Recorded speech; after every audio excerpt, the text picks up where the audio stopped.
علاقے والوں کا خیال رکھنا ہے؟ کیا نبی نے نہیں فرمایا کہ رشتہ داروں کے ساتھ حسن سلوک کرنا ہے؟ کیا نبی نے نہیں فرمایا کہ رنگ نسل کی بنیاد پر کسی سے اختلاف نہیں کرنا ہے؟ لیکن آج کلمہ پڑھنے والے دور ہیں۔ 57-58 اسلامی ریاستوں میں آج ہمارا فلسطین جل رہا ہے، آج کشمیر جل رہا ہے۔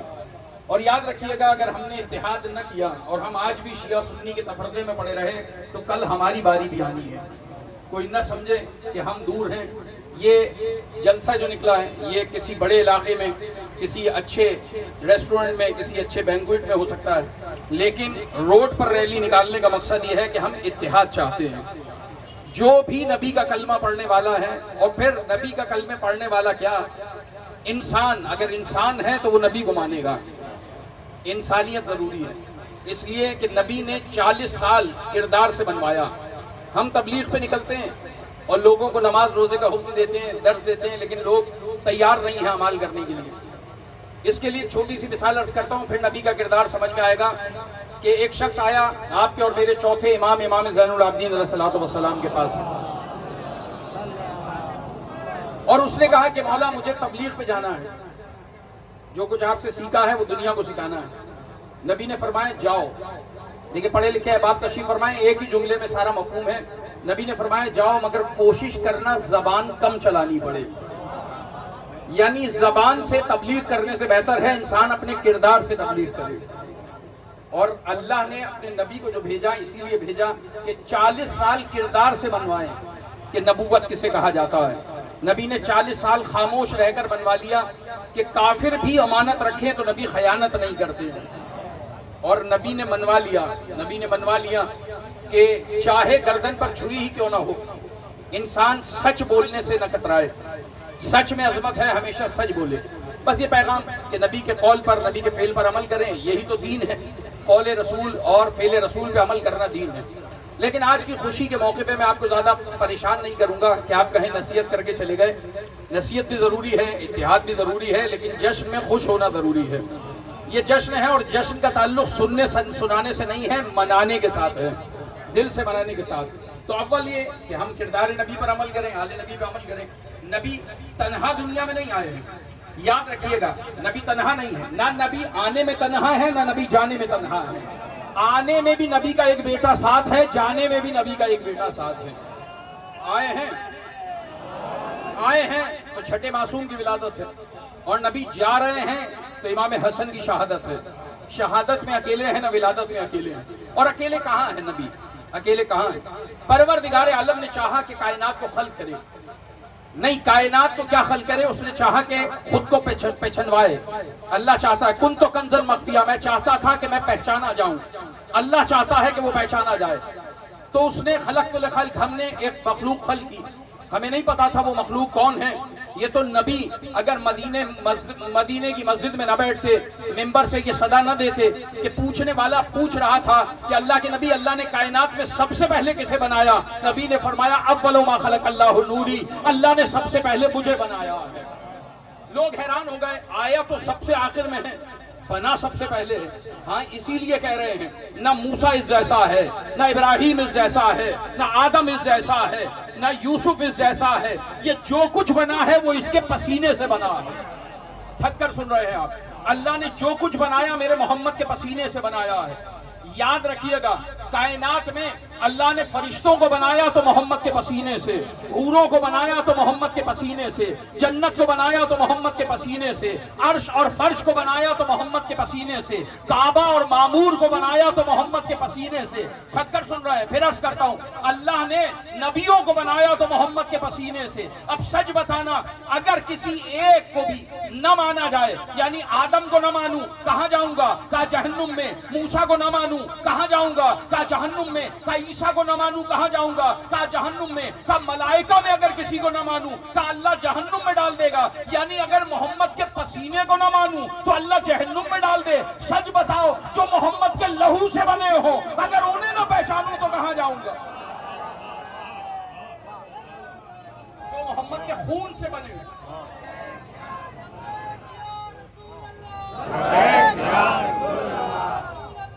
لبیک یا رسول اللہ، زندگی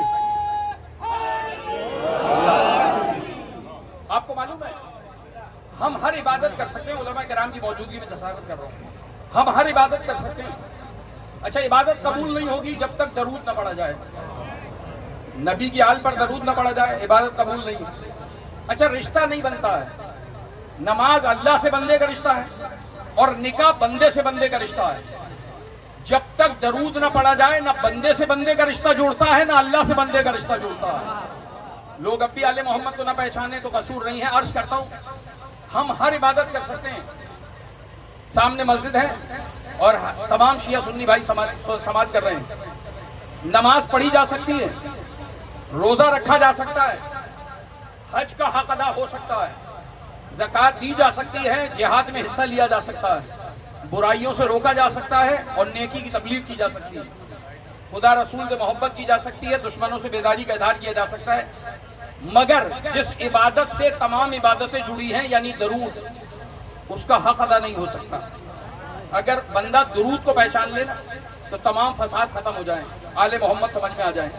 اچھا کائنات میں آدم سے لے کر ہمارے نبی تک 1.25 لاکھ انبیاء آئے، 1.25 لاکھ پہ درود نہیں ہے. پریشان کر رہا ہوں آپ. درود کا تعلق نبوت کے ساتھ نہیں، درود کا تعلق رسالت کے ساتھ بھی نہیں، پیغمبری کے ساتھ بھی نہیں.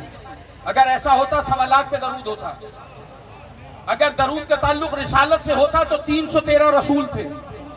اگر درود کا تعلق اولی الامری کے ساتھ ہوتا تو 5 اولی الامر بھی تھے. تو درود کا تعلق کس سے ہے؟ صرف 2 گھرانوں سے. وہ 2 گھرانے کون ہیں؟ کہ ایک ابراہیم کا گھرانہ ہے، ایک محمد کا گھرانہ ہے. اللہ نے 2 گھرانوں پہ درود بھیجا ہے، 2 گھرانوں پہ درود رکھا ہے. ابراہیم پہ کیوں رکھا؟ کہ اس لیے کہ ابراہیم سب سے زیادہ ہمارے نبی پہ درود پڑھتے تھے. اللہ نے ابراہیم اور ان کی اولاد کو درود میں شامل کیا. لیکن اصل وجہ جو علماء نے بتائی کہ تمام نبیوں میں صرف 2 نبیوں پہ درود کیوں ہے، ان کی آل پہ درود کیوں ہے؟ کہ درود کا تعلق نہ نبوت سے ہے، نہ رسالت سے ہے، نہ اولی الامری کے ساتھ ہے، نہ پیغمبری کے ساتھ ہے. پروردگار پھر درود کا تعلق کس بات سے ہے؟ کہ درود کا تعلق ہے قربانی کے ساتھ. پریشان ہو رہے ہیں آپ. درود کا تعلق ہے قربانی کے ساتھ. 2 گھروں نے قربانی دی. ایک ابراہیم اپنے بیٹے کو مینا میں لے کر گئے قربانی کے لیے، اور ایک حسین کربلا آئے ہیں قربانی دینے کے لیے. ان دونوں ہی گھروں میں درود رکھا ہے اللہ نے. میں نے عرض کیا نماز کا حق ادا کر سکتے ہیں آپ، روزے کا حق ادا کر سکتے ہیں، لیکن درود کا حق ادا نہیں کر سکتے. درود کا حق ادا نہیں ہو سکتا. پروردگار کہہ رہا ہے، توجہ ہے نا میری جانب، پروردگار کہہ رہا ہے ان اللہ و ملائکتہ یصلون علی النبی یا ایھا الذین آمنوا صلوا علیہ وسلموا تسلیما. اے ایمان والو، میں اپنے ملائکہ کے ساتھ نبی اور اس کی آل پہ درود بھیج رہا ہوں. اگر تم بھی صاحب ایمان ہو تو تم بھی نبی پر درود بھیجو، ان کی آل پہ درود بھیجو. اور اگر آیت یہاں رک جاتی تو بات ختم ہو جاتی. لیکن اللہ نے اہل بیت کی شان بیان کرنے کے لیے آگے جملہ کہا.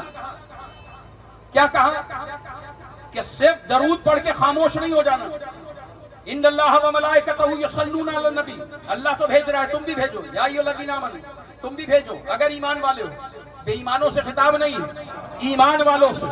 اگر ایمان والے ہو تو میرے نبی پہ درود بھیجو. صرف نبی پہ نہیں، علی النبی، نبی کی پوری آل پہ درود بھیجو. درود بھیجو، صرف درود نہیں بھیجو، تسلیم بھی کرو جیسا تسلیم کرنے کا حق ہے. انہیں مانو جیسے ماننے کا حق ہے. اب میں اتنے بڑے مجمع سے کہہ رہا ہوں درود نہیں پڑھا جا سکتا، ہر عبادت کا حق ادا کیا جا سکتا ہے.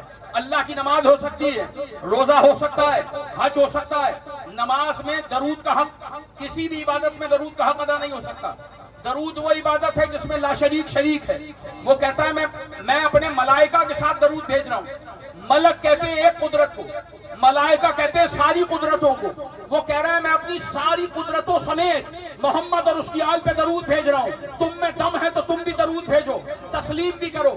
اب ذرا میرے کہنے سے درود پڑھیے ایک مرتبہ.